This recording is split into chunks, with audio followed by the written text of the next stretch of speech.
parce qu'il avait un peu abusé de grand marnier de naturel un soir d'ivresse.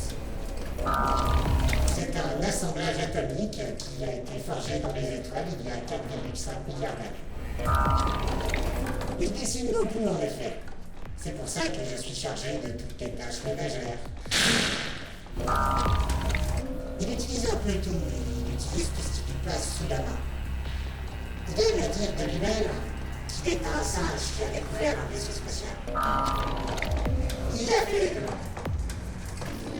l'école, l'autodidactisme, puis l'école, puis l'autodidactisme, puis l'école, puis l'autodidactisme, puis l'école, puis l'autodidactisme. Absolument pas.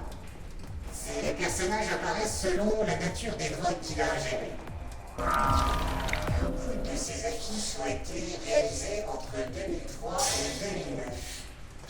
Pour le compte de la religieuse, ces affiches ont été sérigraphiées dans les ateliers du dernier cri.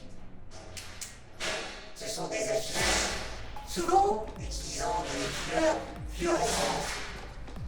Des couleurs fluorescentes qui font mal aux yeux. Car pour se faire voir dans la rue, il faut faire mal aux yeux. Surtout quand on a beaucoup de moyens et qu'on doit lutter contre les 4x3 de JCDQ. Techniquement, ces affiches sont réalisées en 3D Ray Trace, puis ensuite retravaillées avec toutes sortes de systèmes de travail et de dessin traditionnels. La fabrication de ces affiches était parfaitement spontanée. À cette époque, les personnes ne se prenaient pas la tête, il n'y avait pas de directeur artistique, même de désidérateur particulier. Tout le monde était libre, prenait des drogues et pensait qu'au sexe. D'ailleurs, la plupart des membres de l'enlumineuse avaient été taxés de partouzeurs satanistes de gauche. Partant de ce principe, il fallait réaliser des affiches pour des partouzeurs satanistes de gauche. Ce emploi devrait sur les rues. Toute l'enlumineuse, à ce moment-là, était une sorte de fourmilière.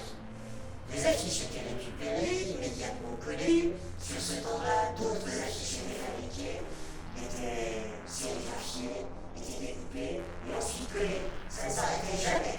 Ça pouvait aller jusqu'à 5 affiches par semaine. Il n'y avait pas réellement de différence logistique entre les deux bureaux, celui de l'enlumineuse et celui de Data. Les deux entités étaient distinctes, mais finalement ne formaient qu'un seul organisme. Le premier contact fut établi avec Chantal Vasseur. Celle-ci était dans la rue et cherchait à vendre des pains d'épices pour soutenir l'enlumineuse. Deldeline a trouvé ça complètement con. Une semaine après, il rencontrait son mec, Félix, et il commençait à faire des affiches. Mais il n'a pas acheté de pain d'épices. Pareil, sauf qu'il y avait du pain rouge. Eh bien, pour faire une affiche de l'enlumineuse, justement. Dans les locaux du dernier cri. Attends, il faut que je fume une cigarette au lithium, j'en fume 500 par jour.